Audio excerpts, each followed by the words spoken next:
all this information that's out there, and there's so many trainers, they're talking about this exercise, this program, and yet they haven't trained or they don't have any information to back up the results. Like yours is all backed on actual results of who that person is and the research behind it. While most are just theoretical and only one-dimensional. Well, without a doubt, where you get your information from is the first piece that's very important. People never use words like proven or research-based too often. They use it as something's either new or it's cool.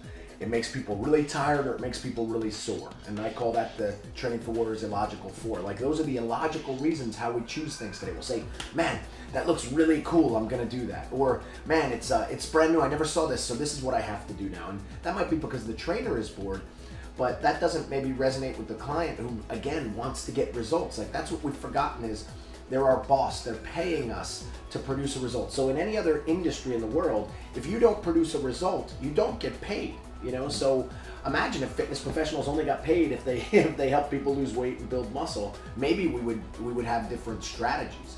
But ultimately, I think the challenges are, hey, where do people get their information today? So if I say, hey, where do you get your information?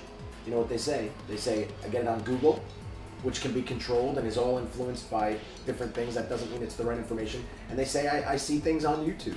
And I think those are two amazing resources. Hey, 100 years ago, people didn't have that. Now, information, there's so much more free flow, and the world is a small place. I think that's fantastic. And hey, I use those resources all the time too. But what we have to do is now is take a look at it and say, okay, once I've seen something or I want to try something, maybe there's got to be a process on how to put it in place before you watch something and then you go right down to the gym and you apply it to people not really understanding how to do it. And you hit a big nail on the head. Another huge piece of my system and something that I really believe in, hey, I say fitness is my religion. And sometimes when I say that, people get scared. They say, whoa, did you just say that? Man, you're going to hell for that. That's bad. And I said, hey, man, the word religion means a set of beliefs about something you feel really strong about. And I feel stronger about fitness than almost anything else. See, I'm not worried about other small little things that most people spend their time worrying about. Man, I worry about fitness and the changes and the impact that we could make with that. And that's what I'm doing, is spreading that message.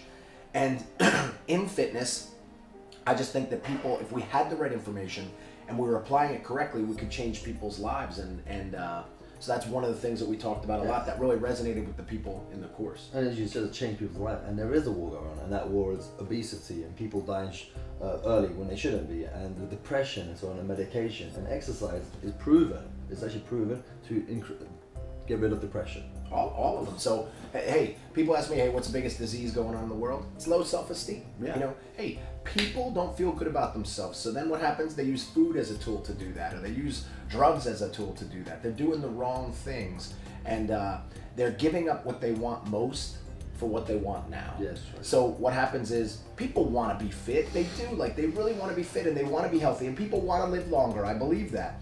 But they will give those things up for the ice cream, or they will give the things up for the cake that they have right then. Or the lethargic nature of just sitting down. Yeah, they haven't been given the balance. Yeah, they won't go through the pain. But man, exercise can change all that. But hopefully everybody sees from this interview that it can only change it if the army of people, the trainers, the people that are on board, that they really have the ability to make that impact to change it. So anyone at any time has the ability to change their life and be fit. Anybody at any time has the ability to change their life, be healthy, and be more in society.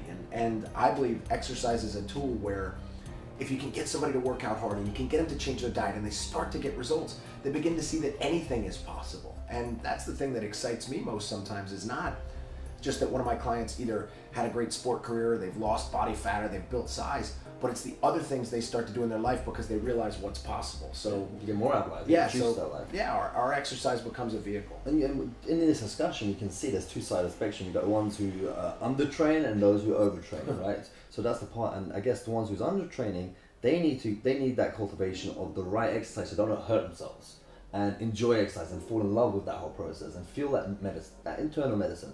And those who overtrain need to look at what they're doing. Like, what is those exercises doing? Where's it coming from? And now it's actually hurting them, or it's not. Or am I doing too much? Yeah, too much, right? Well, one of the interesting concepts we talked about is dosages. Something that I've been spending a lot of time lately thinking about and speaking about is, I realized, look what we've talked about today. So I call it the expendable three. So people, as soon as they get busy, because they're busy, and usually people aren't busy, we've got a lot of time in the week. People get rid of their sleep, they get rid of their exercise, they lose their diet. Yeah. Then, when they do try to work out, why do they pick the exercises? Because they're new, they're cool, man, they make you really tired, they really beat you up. And man, that doesn't mean it's going to produce What's the next result. fad? Yeah. And then, what I realize is in those scenarios, most people, you know what the problem is or why the problems exist? It's a dosage problem. We cannot get the dosage right. And we were talking about this, and what does it mean? Hey, if a doctor gave you medicine to fix something or to cure something, and he said you can only take 2. If you take 3, it could kill you. If you take 1, it's not enough. People would take 2. They would, it doesn't matter how busy they would be, they would make sure that they got the right medication at the right time, guaranteed. The dosage would be perfect. Or if they gave medicine to their child, it would be perfection. They would not fool around with the dosage, because everyone understands medicine can be dangerous and helpful if used in the right dose. Well, what's interesting is food can be dangerous or helpful if used in the right or wrong dose. Exercise can be dangerous or helpful if used in the right dose.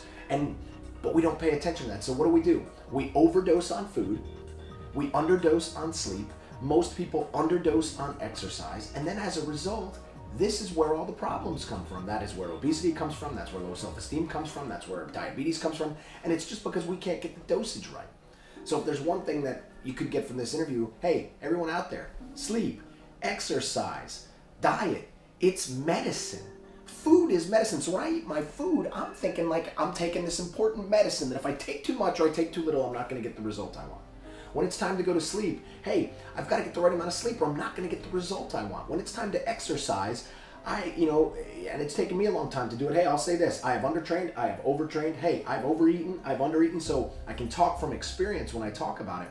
But it's being able to find that correct dose for you. And remember, a small child, why is there a child obesity epidemic? You know why? Because they're taking an adult dose of food. They're eating an adult dose with the rest of the adults, but they can't handle that much, right? Teenagers, why do we have so many problems with them? You know what? They're underdosing on sleep, and science has shown that that's the most important time to get sleep.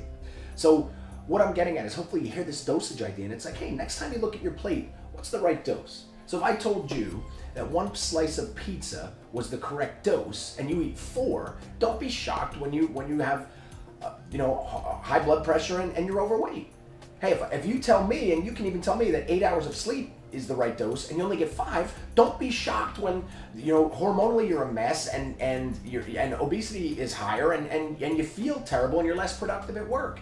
And if you know the correct dose might be 3 hours of training a week, and you get none, you can't be shocked when you don't have the arms you want or the abs you want or anything else. So it becomes, hopefully if everybody gets from this interview, some of the things we're talking about, that it might be this breakthrough that you say, man, you know what, like it's just, I got a dosage problem. People make excuses, they'll be like, oh, I'm too busy, or I can't work out, or I don't have the genetics, or I can't afford the food, or I don't know what to buy and eat. It's lies.